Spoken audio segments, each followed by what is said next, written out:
रूस यूक्रेन युद्ध का 1 महीने से ज्यादा का वक्त हो गया है। 24 फरवरी को कीव समेत यूक्रेन के तमाम शहरों पर रूस ने मिसाइलों और हवाई हमलों की बौछार कर दी थी।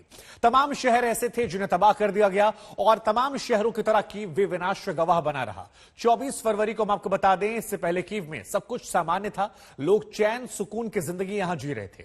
मगर एक रात में यहां सब कुछ बदल गया। लगातार तस्वीरें हम आपको दिखा ही रहे हैं, लगातार इस घटना के लेकर कवरेज जो वो कर रहे हैं, लेकिन अब स्थितियां जो हैं वो बदलती जा रही हैं। कीव जो है वो भी बदलता जा रहा है।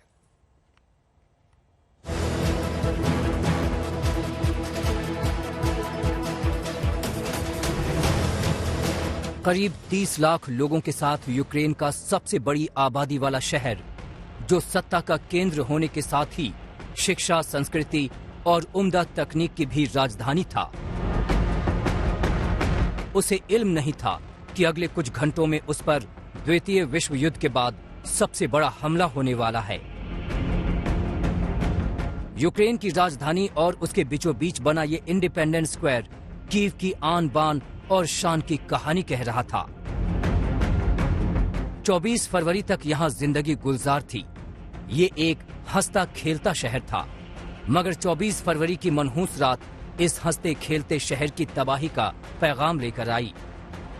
उधर पुतिन ने यूक्रेन पर हमले का फरमान जारी किया और इधर कीव दहल उठा।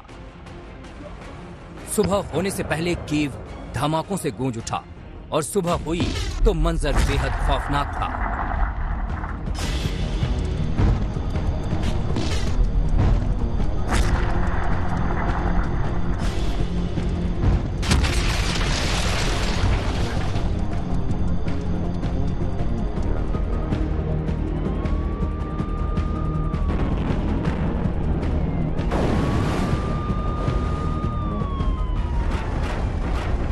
शहर पर हो रही बमबारी रोंगटे खड़े कर रही थी। लोग न घरों में महफूज थे, न सड़कों पर। छत फाड़कर तबाही घरों तक घुस आई थी। रूसी बारूद ने अपार्टमेंट में हंसती खेलती जिंदगी बसर करने वालों को खून खून कर दिया। उनके अपने रातों रात इस खौफनाक हमले में बेमौत मारे जाएंगे, ये कीव के लोगों ने कभी नहीं सोचा था।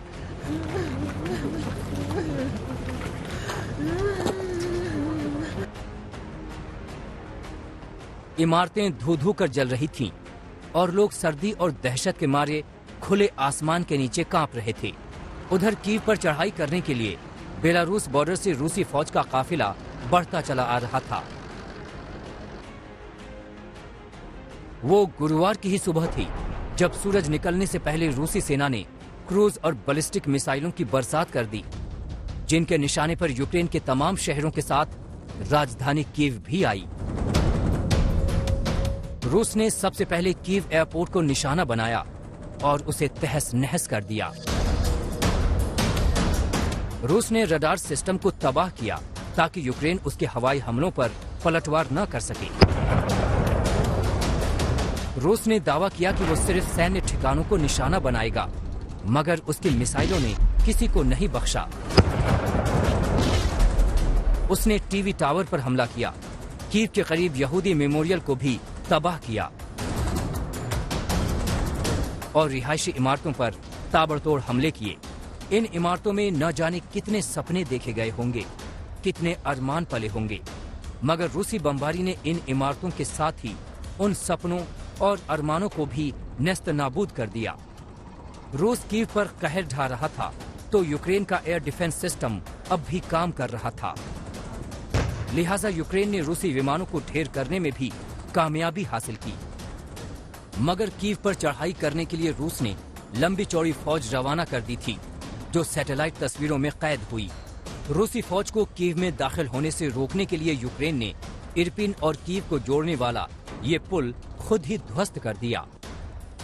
वहीं यूक्रेनी सैनिक रूसी फौज का मुकाबला करने के लिए निकल पड़े। युद्ध के महीने भर बाद कीव तबाही और बर्बादी की कहानी बयां कर रहा है, मगर उसका हौसला अब भी बरकरार है। रूसी सैनिक अब भी कीव पर कब्जा नहीं जमा सके हैं। कीव महीने भर बाद भी अपनी आजादी के लिए लड़ रहा है। आज तक ब्यूरो।